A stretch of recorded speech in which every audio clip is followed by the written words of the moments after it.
whaape ke whakilaiwi. Lea ko pamalo atu fuka ku motolo mo wha kau mai moau ki laiwi ko ni pa ku ma uinga pe fuke tau matala noa lea ko tau ilo mo tau popo kai mo tau tui ki ai. O ku fu malo i fuke ono tuku aki o pehe ko e preanga ko ni ko o akrispo iwana ke na whaina ka ngau ki kakai. Ka ku fu mai fuke ai ki kau frontline ko ni ai tu ta te fito ko to ta ko ni ko hamala o tutonga. O nau tau ka vei, ko pare mia le rei ta hape, a poiva te one toa ha o ngawe mai kakai. Ka kou whaamfu ki ta ia pe whangi whamo oni ko e ni, ke tau sio ki ai, ko whamo oni ko ni, tau whemau ko whamo oni whalalanga, pa kou kore ka muto, mua se ate ki whai teo ko ni, ke kakai ko ni, o nau kei pou i mo nau pou i koe, au ke whakawena ka pitapua mo mea, ke o atu ko tala noa ko ni, i he taimi pe ia na e kei, i Mr. Panga ya poiva te toa i he prangako a krisi pe a Mr. Meiteki a Postei i he prangako a krisi pa koe whamo oni a koe ngawe ko tana whakahoko koe ni he pranga koe ni o poiva te toa a langa whare la langa a whare a koe ngahi u fotu pe mo ngahi u ngawe na papas pe a ke whakahoko i he pranga ko o a krisi pea tō tau e tangata i tau ni a tahawa ko September, pea tolo ia ngā ala. Tō tau a grisi a tahawa ka koe plani ngā wena e ai ki whakahoko e wanoa ko September o e waftahiwa.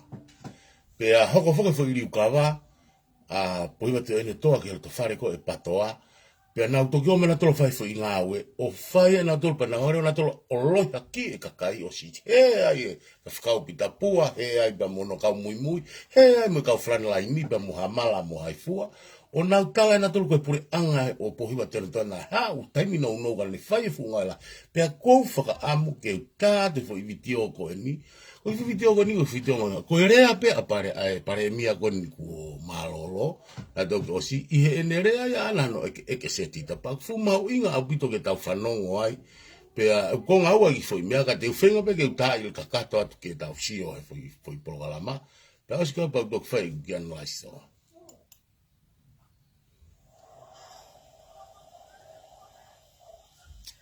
O te mou fo i he hange hawha whine mātua, ka kia mau peke ua e takala e kakai.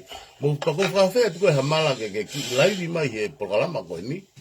O sio he anga e tari whehu i a paremia koe ni mou peti ai pia mou Postei na koe na he Meiteki. Ko laka ke tau kakaton whakahoko tuka ki hala, e tōtō whakahoko au peki tō whirini. Ko no tuka ki e ne kai whahako i kureanga kōsi hamea mai kakai na usia hea whako ki tā. Kai tok malo pe mo pule angani. E tok mai ngai a ko tau tok situa ki ai halai via fa fika me timi ususu pita pua. E kau i live ai ne pe. Na ba mo to lau ki ai pato. Na to fa ngata a ho mo tai. Ya, mo to ho tere mo to lo. Mo mo ai ai te fine ai. Kai. Kai fa o fa ka kai fo no. O si ta we wo te lan ha fare. O ke no ko te ni ti pe mo no ko lai ka pa kai fo no. He a fa ta na mo pure anga. Ah, muito whakatongurea ki ai. Malo moe hapu koe ai pure anga koe nike ha. Ke si whakahue kakai ke whare. Whakahue whanau ako ka whare ako. Ka whai tuka ki ene ko fufura ana whakahako pe ko tuko lahi ko nau he aki ene. Ka koharanga whikapa mahawe sia o hafa o whikau ate e o Mr. Eua. Ka Mr. Panga pa Mr. Meiteki. Ka kohai e o Mr. koe ni pure anga kōsi. He whiawhinia ko i he ni ai pa mai minesta pāna, ono ko pohiwa tu ni toa, la pehe whoke ki he minesta ko ia o i taimo a krisi. O te nawa pe no te whakau whato me e puranga rorotonga. Ko ia i ka maurena ko tuka ki e puranga kōsi o pehe ko laka ane puranga rorotonga. Ko te tau ia mono tuka ki e Postei mo pohiwa tu na toa koe hui o laka ane Postei mo pohiwa tu na toa. I o fu whakau ni whahi ane kua ki koe ni, pe e whahi na whakamete me te fito. O whitata hine toka ngaki mni whikaua ahomoni te tamalo me wanoa. I miko ni te whakamalanga e pare mea ki ngahi ngau ne whakako e pureangani mai ni ina usia e a whako kita. Pero roto mai ne maranga, o whatontono te e whawhonga to tapua, se misika aki ene whakaha. Ne as mau kotoa ngau e te kamata, e ako ne whamalo peke pureanga lorotongani ki na wonga hoko te ngau. Tena as mau e u fare ke langa pena so ga pe mo ma ko to ai unga we ke fare ako kita ke fo so a heavy equipment ke ta luhala te fa fo ke se misika ko huma pe pre anga le ho te ngau le so ka to ko ya pe ma ba he pre anga ki wa e ma hino pe te fa ma ko na se misika pe mo fo ke ko ya ne sta mo ye pre ko si pe me ali le pe pare ya ko ya ne sta pa na pre ko si te me ali le pe fo ke paste ko ya pe ne te sta ni mo ye pre ko si te ko me ali ne fa ko vale me anga ni sta mo we lo la ke pa ana fa to na se misika mo fa ko e ko kita tu la ta mo fa ko e fa ka u ta bua tu ko ke lo tu la ke pa me te fa ko se misika mo pre ko si hamia ka se na to ma fa pe o fa te fa pa para ke si tu ko ma na ta na ne ya fa ka pa no pere e ka te fa ka ko no mo ka una ni sta ko plastic ko ke na to ana fa to pre ko si pe pero pa ko ne tu ko ke se misika ko te ko ni fa ta pe mo ki na wa foki ka wa se fe ta u lo ko lo ya tu ko ki ko konga ula ki ena ko ne ospe ko hanga o tuku ia tu ai konga noa pe mono interview ko ni yango minister ko ni I taimia ko o akrisi e waftahiba ko interview ko ni mahalo I me o waftahiba ngai upalani ko to pe ai foto tu ospas ke tari ma tu ko ngai utokoni ko me muri ko ke tukuange mai pe tokoni pe ha ureva pe tukuange mai re ke puranga tonga o mai a fai ngawe ki ai pe o atu mo report mo be fe ma ngai u banke pe ngai pra fatata pe na tukuange mai silini ki fa ke tokoni ka ko fambe te tukua pe aere to tonu a pohiba to ele toa pe mo pastei I waftahiwa ia I me ia waftahiwa maloloa a krisi a taua septema pe ko upalani mo fotutu e pranga ko a krisi ke fai ngawe kon aina e whakahoko ia e pohiwa to ene toa I hono taimi pe ane tala e ia mo ni hanga o eti ko ngawe mo fotutu ngawe alanga ngai ufare lalanga pe mo e kanu e hala mo e hafua ko na utok fotutu pe na wat pranga e kainga tonga mo whanonga nge pe ko hapare mia whala anga emi. O spen ko tae te konga no ua ko e no whaka eke. Uhiu whi mau pe ke tauhanga ave ha. Ai ongongo ko o ave ai ongongo ko o kumoni ke pako kore wha more pehen ko whakatoko ko he family tu pe mo e kau frontline ko ai. O kukai ko whai mea nia ko hatau whia. Ko whaka o whai au he kakai. Whaka o whai au he kāinga. Pe whaka o whai au ho mo whakaukau. E ne fuhala pe hono taki hala I pe he. Pe mohange ka mo ka mate. He kai ke toi hoko ata a poino te one toa hoko ko pare mea o ni. Ka ko whambe mo ke o atu ai mo oni. Ke tau lue mo I hai. Kono mo oni fu he lahi au pute kakai. He lahi au pute kakai pa whaka ofa. Whaofa au pito na pena toko e mo oni mo tuaki mai pe a o ka kuonga mo taimi o mo furea tuku hifo au pito ke he tata ek pare mia ko ko malolo a krispo hiva pe mo tala ko sana tai ofa pe to e ha no tuku kiki ai ka ko fenga pe ke nga kumi ma vangi pro kalama ke tatu ke ta fano mo sio tonu ke mea ko ko fa mea he pare mia ko ni o an tok malolo te fili ko ni ko iba te ne toa pe mo postei ko na rea ni I he polo kalama e waftahiwa I he naunga I fotu tu ko ana tano ko ki mua ko famge ta foi video ko ni ke mo sio ai ko unga ko tona na fa na tolo foi ta ko na huat ko ni ko ngawe ben os pas pe ai aklisi pe mono puri anga ke whakahoko talo mo malolo ta ki hatawa ko fatala no ko olunga tahaua ka koe palani ngā we ke whakamata langa pe mo whare lalanga mo e hafua I he aho wanoa o September o e waftahiwa ka ke te ukai ati whukama ke tau whanonga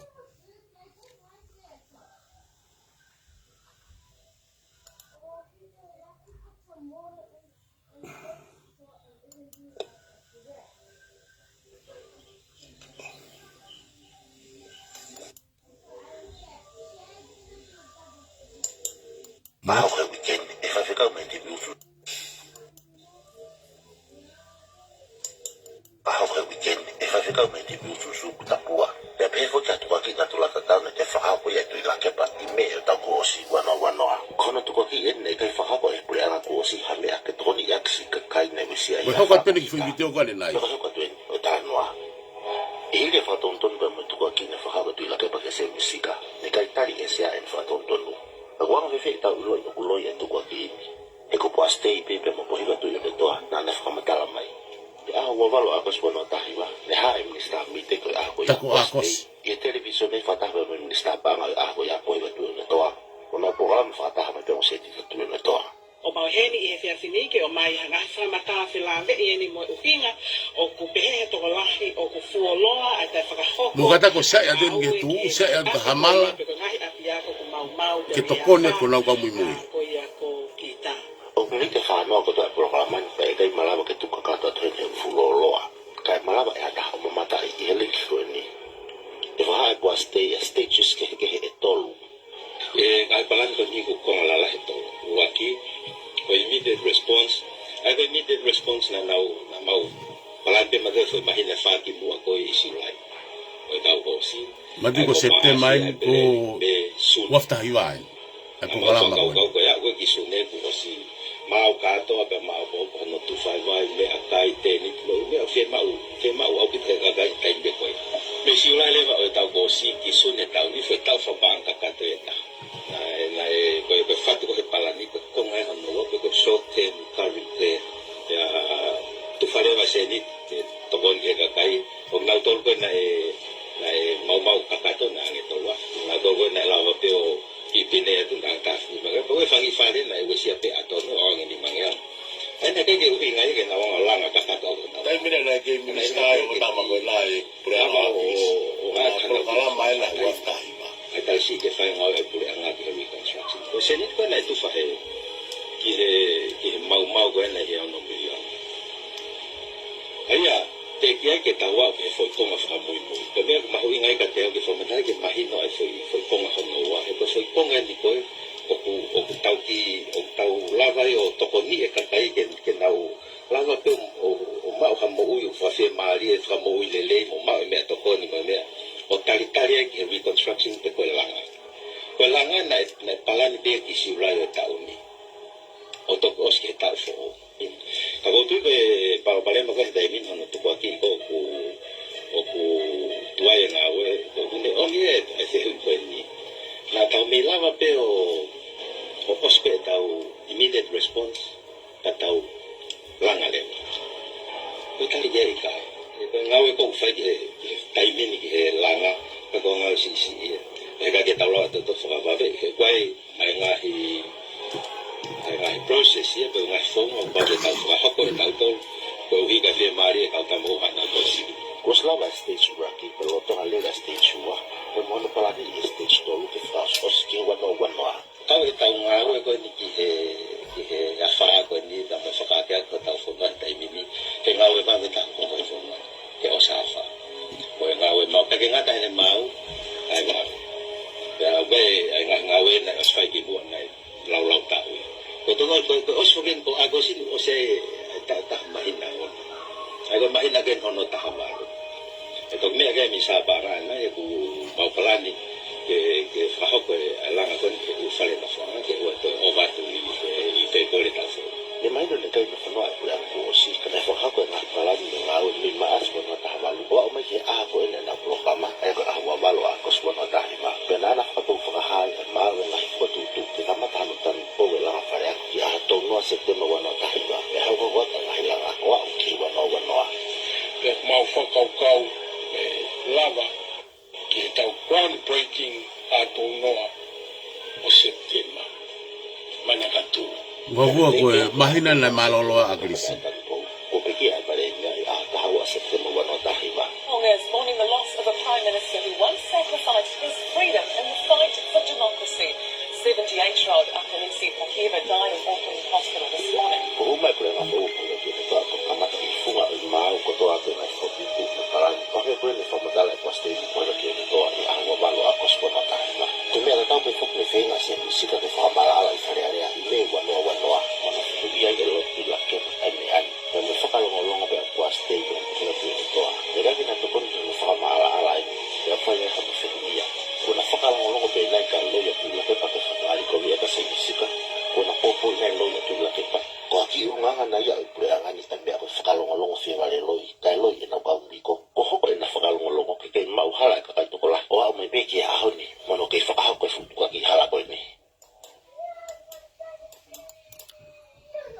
malo ko to koni le leita ha fo ivitio koni ko hanga o ta ia tu ke he ngai utakala ilahi koni o ku faki holo he ope pe hange fu ko malo ko bes koni ai tu o ku malo hita he na wa teke mai koni o mana hanga o tu ko ki e pranga koni o patoa na paremia a krisi o pe na ga la ngau e fai wa ke fa koni he sita a mo wa kai ake ai. Ka mana mo whatokonga i whalelei koe whotutu koe nā ke kamata pe ia.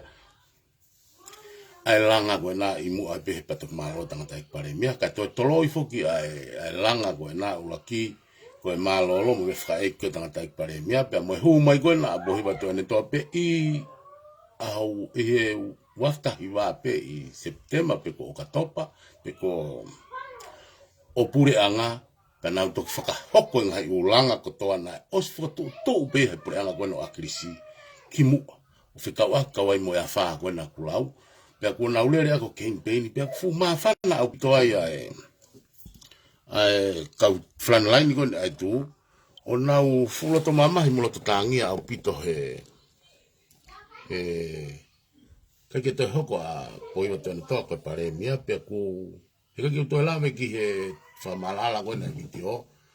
He ku osi koe ware e pehe kai ke neanga mai mahino. Ta koe ngai unga koe tōna whakahoko he puranga koe na pohiwi tōna toa koe ngai pena whakapas pea he puranga koe na apisi.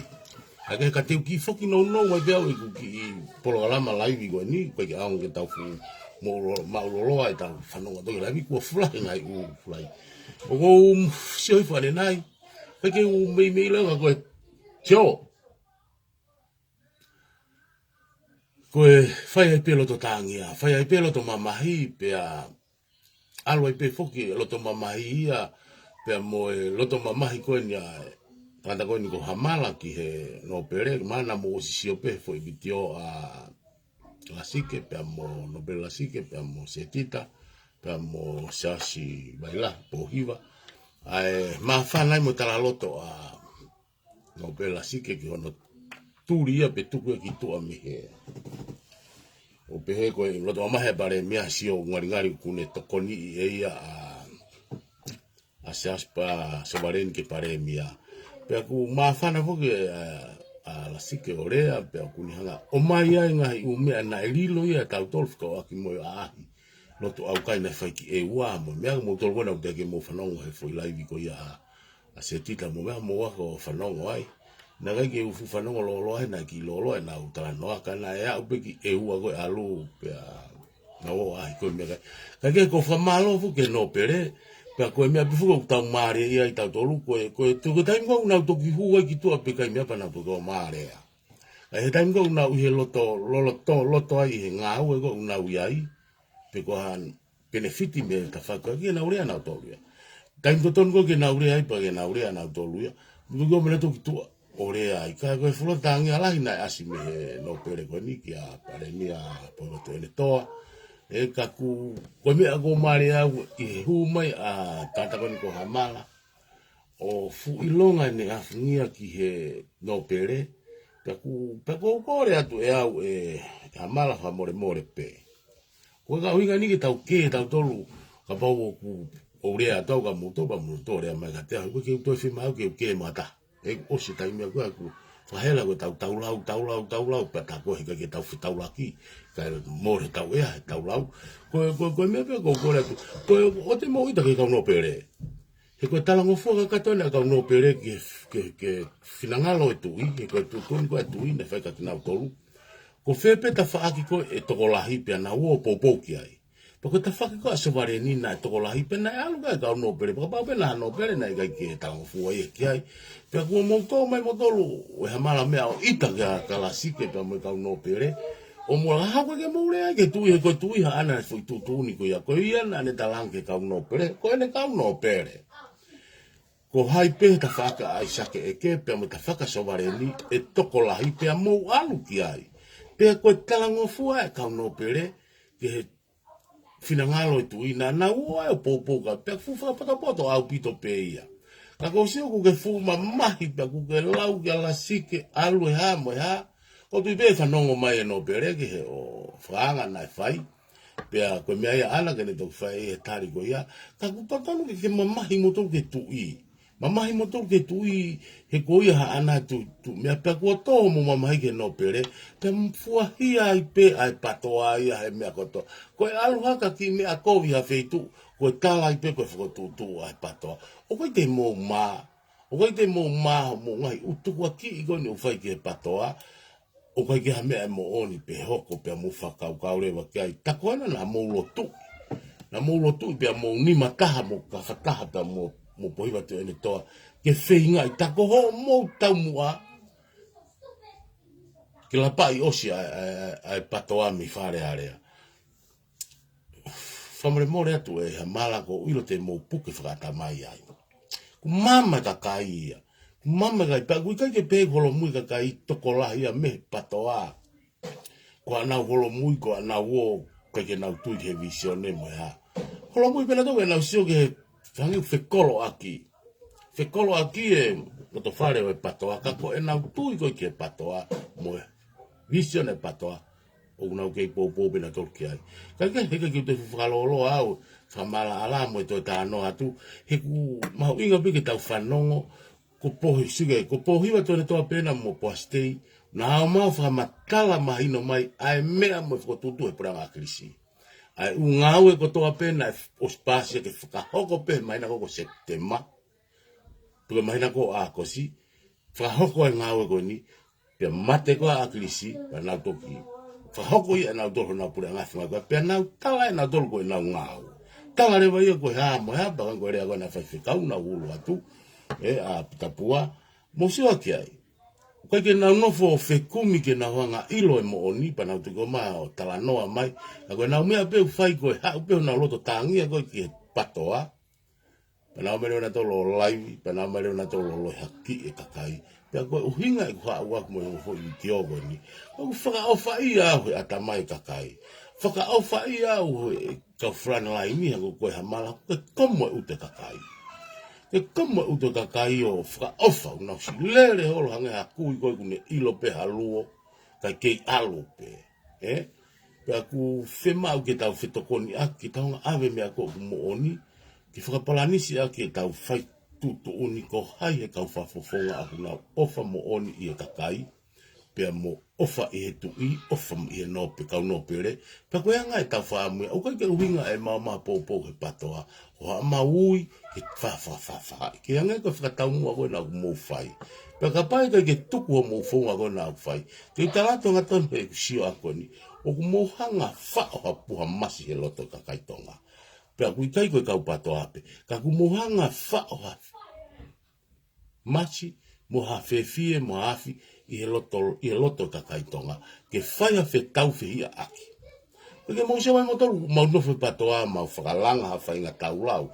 tu ke whangi kai o pesnolo na uo o laivi pe nau ke pa na roto mamahi pe nau tau kape pe taaki takai pe ue sia e loto o e patoa ue sia hingoa o e patoa kuma tolu wane o mau mui mo pikai ke visione na tataki mai akrisi ko taimpe o mau whai harea o tai whiunga o kuma o ngoi mau loto tau tea kono ulaki he nei kai ke pusia ki pe i mai tuia e patoa ke o maa whawhiki na mau mui he whaunga akrisi tolo maka i pe kai whakamore pe pe talunga pe moia he ko ilo kono misiona ana o ona na o mai a meilangi ke hao o whakaulo e mama e visione ilo totonga tuki o atu ai piki tau tolu koe tau popo i ke pure lelei fa whepaki e pure kovi tau ai taimi u tau loto mamahi ai pe tau ka ngā whanonga mo tau ka ngā whiri pe tau